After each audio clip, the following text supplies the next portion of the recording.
here. I'm the classic farmer, and this week we've got leaky brakes, an overgrown vegetable garden. I've been shopping again, and we're getting ready for the herd number inspection with a little bit more work in the crush. Stay tuned. It might just be a good video, then again, might not. You're gonna have to watch it to find out. All right, we got rid of the big leak in here. It's all dried up, but there's still a little tiny bit here, and I think it's coming off. Yeah, you can't see it, it's too dark. It's coming off the master cylinders up here. It's a job for today. Get these master cylinders out, get in, get them resealed, and see if that solves the leaks.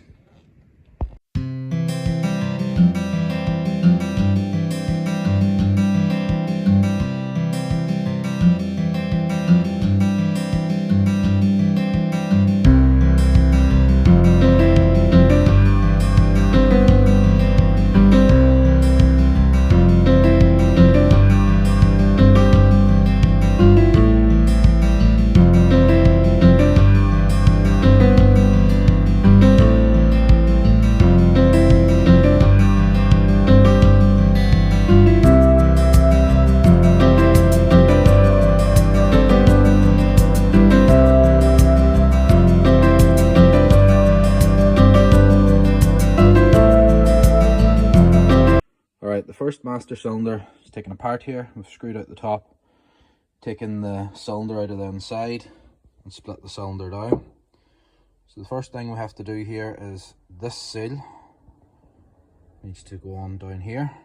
This is one of the harder master cylinders to put seals on, because you have to work the seal right the way up over the body and down. The way I do it is I use the end of a silicone gun here. Lots of lubricant from the pack around the seal. Slide the seal up and keep pushing up over the top, and eventually you'll get it worked up on and down here. Once that's on, we replace this little seal here from the end, slide that back in, lock it into place. That then clips onto the end of the master cylinder. Now there was one bit that I forgot to tell you there. That's very important and it can catch you out. This little ball bearing, what you do, you slide your master cylinder in first. This little ball bearing then gets dropped down the hole into the location point in the bottom, and then your seal goes in. The amount of times I've either forgot about that ball or put it in before I put the master cylinder in, and then it gets stuck down the back and you end up wrecking a set of seals. So just remember that. Cylinder in first, then the ball, then this seal.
I had good brakes for about 2 days. I got in this morning. Left side still working fine. Right side goes to the floor. I don't know if there's a bit of air left in the system and it just needs bled again, or if I've got some sort of leak in the back axle and the slave cylinder's leaking. I really hope it's not that, because I need to get ploughing and I haven't time to mess with this.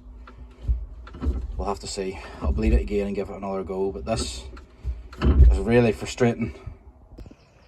This used to be a very productive little farm garden, but it's fallen into a little bit of disrepair over the past few years. So it's time to get the digger in. We're going to clear away all this vegetation, try and make our way into what's left of the polytunnel to see if we can save it with a new cover, and see if we can bring this little farm garden back into being a farm garden.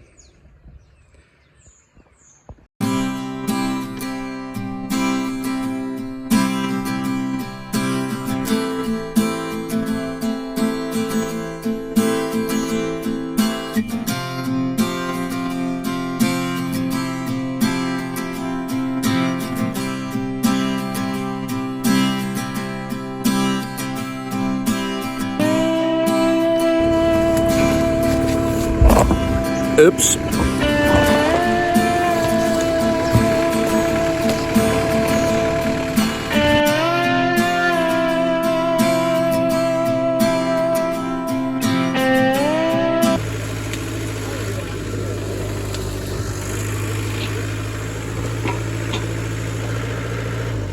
can go on candy camera, but here.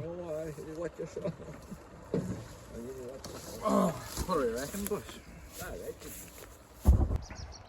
Alright, so I don't know if I've made more of a mess or made it better down here, but there's definitely something happened. We can at least see the frame of the polytunnel now and get into it. I've cut all that hedge along the back down to let a bit more light in and sort of take the overgrownness off it. And that's all the bits and pieces from the hedge there. I need to scrape them back again with the digger. But there's a lot more space here than there was anyway. Look how much space there was over there that was just all overgrown. Next job, get a cover ordered for the polytunnel and get this all scraped away, and we should be ready to plant some veg. I've been to another auction and I've bought some stuff, and now if you'll excuse me, I've got to go tell my wife. Darling! What did I actually get at the auction? Well, I was up at Ballymena again and I picked this up. Ignore the row crops, they're not mine. Just picked them up for a fella to bring them a bit closer to home. This is a Logic salt spreader, and I have an idea to make it into a lime spreader for the quad. You know the way I hate paying contractors for stuff. Well, this might do for spreading lime. Might not. It might end up back in an auction. This gearbox here does not look healthy. I think that could be screwed, but we could maybe overcome that. It's got a belt on the floor, it's got a spinner. What more do you need for spreading lime? I mean, it would be painfully slow, but you would get the job done eventually.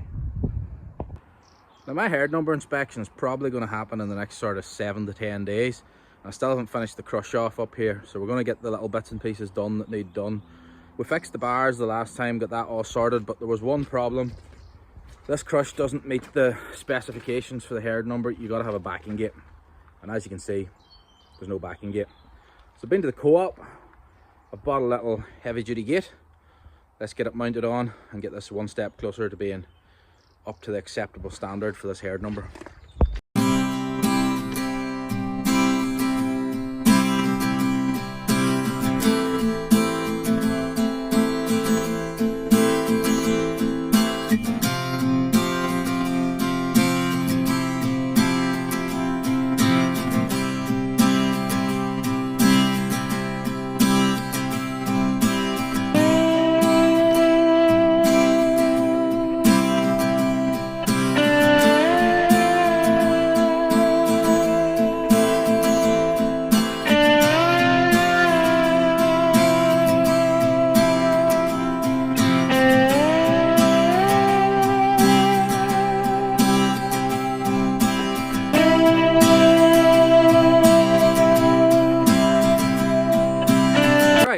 Gates on, opens, closes. That should keep the inspector happy. So that's the crush, hopefully ready to go. We'll see how we get on now with inspection next week. Hopefully all's good. Well, that's it, another week over and done. A little bit more work done to that case. Seems like it's never ending at the minute getting it ready. Hopefully the new tyres will be here for it next week and we'll be able to make a start in the ploughing. And after that then, just hope all goes well with the herd number inspection. We'll have to just wait and see how that goes. Hopefully it all goes well and there's no hold-ups. Thanks for watching, and I'll chat to you down in the comments, same as always. See you next week.